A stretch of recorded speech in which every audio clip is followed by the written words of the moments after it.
আল্লামা দেলোয়ার হোসেন সাঈদী ১-৯-৯-১৩ বছর জেলবন্দি হয়ে জেলে ঢোকার আগে একটা বক্তব্য করেছিল, পার্লামেন্টে যেই প্রধানমন্ত্রী থাকেন না কেন একটা কথা হুঁশিয়ার হয়ে যান, খুন করে গুণ করে কোরআনের বিরুদ্ধে করে আলেমদের গায়ে হাত দিয়ে কোরআন নিয়ে খেলা করার, আগুন নিয়ে খেলা করার কথা বলেন ঠিক কিনা? যারা এই কোরআন নিয়ে আগুন নিয়ে খেলবেন, এই বাংলার জনগণ এমন পরিস্থিতি করবে তার পালানোর জায়গা থাকবে না, দিল্লি গিয়ে মামার বাড়ি বসতে হবে। কথা বলেন ঠিক কিনা?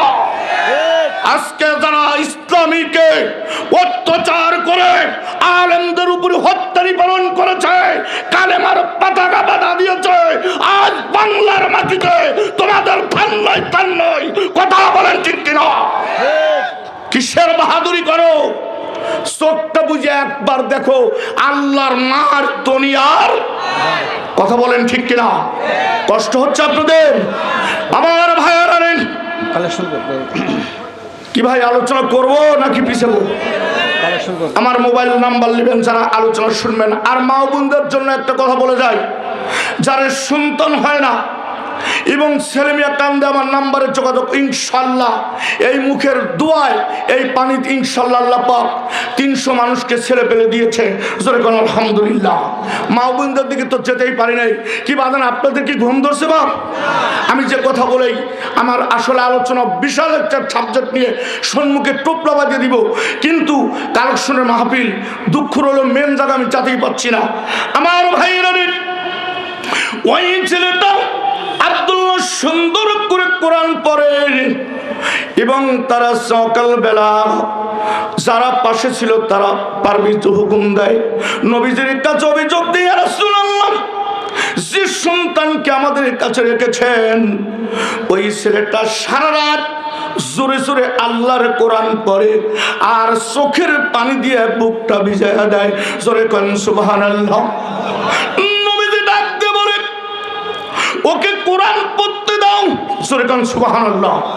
ওই ঈমান আনার কারণে অর্থ সম্পত্তি টাকা পয়সা সব ছেড়ে দিয়া, পর্ণের বস্ত্রটাও হারিয়া ইমানকে গ্রহণ করে পাগলের মতো ছুটে এসেছে কোরআন পড়ে পড়ে। তাকে একটাবার তোমরা মনের ক্ষোভ প্রকাশ করতে দাও। জোরে কোন সুবহানাল্লাহ। নবীজি ঘোষণা দিলেন, তাবুকের যুদ্ধের ময়দানে যাবেন সব সাহাবীরা যে যা পারলো অর্থ সম্পত্তি টাকা পয়সা যা ছিল আমার নবীর কদম মোবারকে দান করতেছিল।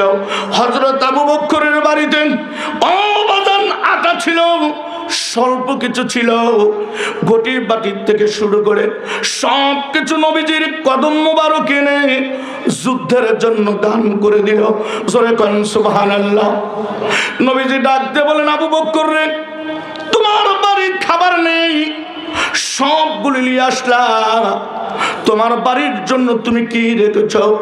আবু বকর ডাক দিয়ে বলি, রাসূলুল্লাহ,